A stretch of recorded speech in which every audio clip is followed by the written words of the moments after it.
ఈ రామాయణాన్ని 222 తులాల బంగారం, వెండి, నిజమైన వజ్రాలు, రత్నాలతో రూపొందించారు. 530 పేజీలున్న ఈ రామాయణం 19 కిలోల బరువు ఉంటుంది.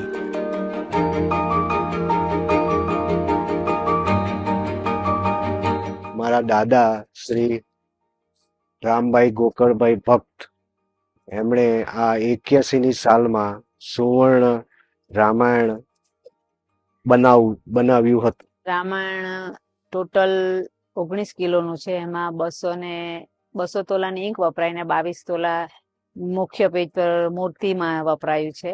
સૌ પ્રથમ જે રામજીની મૂર્તિ 20 તોલાની છે અને ઉપરના ભાગમાં શંકરજી, હનુમાનજી ને ગણપતિની 2 તોલાની મૂર્તિઓ છે અને તુલસીકૃત રામાયણ લખેલું છે ઉપર. તે માણેક રત્નથી જડિત છે. બીજા એના સ્તંભ મંદિરના બનાવેલા છે તે ડાયમંડ